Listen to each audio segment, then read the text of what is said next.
a Mel Gibson, Mel Blanc, Mel B, and Mel Brooks co-production of a film by Mel Torme. Ooh, we talking like Darren Aronofsky Noah's Ark or Ken Ham Noah's Ark? Based on an album like Tommy or True Stories. Cool. A long time after God had created the world and made man and all the animals and birds, he noticed that people were no longer kind to each other. Quit looking just like us. And that they didn't obey God anymore. So he was angry. And the Lord took to Twitter. But God did see one man in the world who was kind and good and who obeyed the Lord's word. Kenny This Rogers? man was Noah. So God appeared to Noah, and he let him hear his voice. New altar, who dis? And the Lord said, What's up? Behold, I will cause it to rain upon the earth 40 days and 40 nights.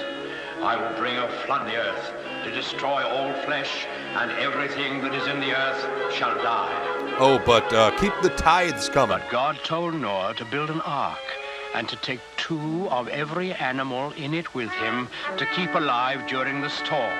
Perfectly reasonable. And when Noah had heard God's voice, he was grateful, and he set to work right away to build the ark. This was a great boat with many, many rooms in it. When Noah finally finished it, he went out into the fields and woods, for he had to talk to all kinds of animals and birds. And bacteria. He talked to the lion and the wild horses. We're siblings. Talked to the pigs in the barnyard and the elephants in the jungle. We're not really cruise people. And the cute little kittens in his own house. Nimrod and Kohelet. Noah talked to all the animals on the face of the earth. He was an OG Doolittle. Even to the doves, cooing in their nests. Noah racked up a ton of frequent flyer miles and learned a lot about the world and himself. And Noah picked a mother and a father of each kind of animal and bird, and he told them to come to the ark. Well, when they were all gathered there, you can imagine what kind of a noisy crowd poor Noah had on his hands. And how many distinct species of parasite. What with lions roaring and pigs squealing and monkeys chattering and hyenas laughing, well, it must have been noisier than a crowd of children on the annual Sunday school excursion. I'm joking, But Noah of course. was wise and gentle, and he understood about animals, so he got them lined up in a long row, 2 by 2, and then he started them up and into the ark through the big door in the side. The bees were the last to go in. It was like a damn Far Side cartoon. Because bees have a stinger in their tails, and no animal wanted to get in line behind them. Noah stored food in the boat, and then saw that his wife and his sons and their wives were safely inside. Then he shut the big door behind him. Later, suckers. And he bolted it so that no one could get.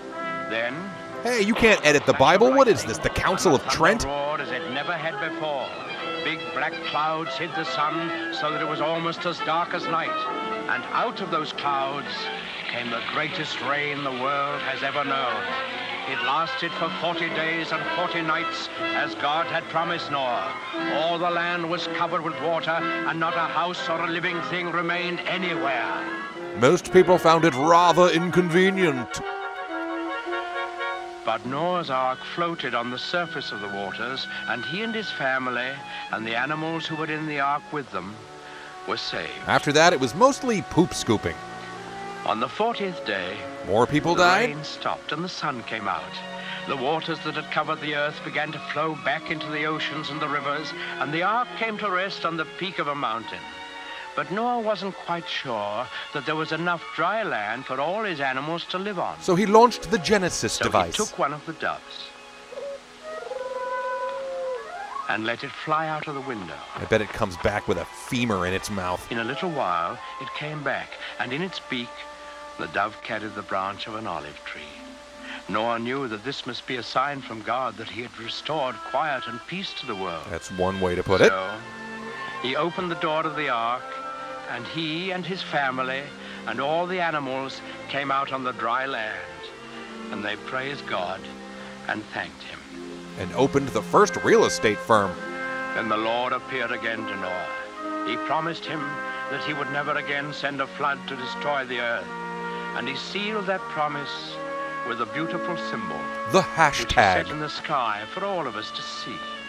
That symbol the token of God's everlasting faith in man, Wait, what? is the rainbow.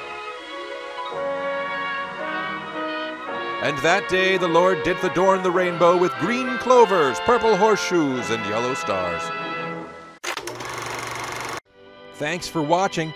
And hey, if you want all the fun with shorts, please check out my Patreon, where you can get early access to every video, free goodies, and starting now, a bonus Patreon exclusive episode every month. All that for a pledge of as little as $1 per video. Thank you, patrons. I'm crazy about you. I love you. Bye.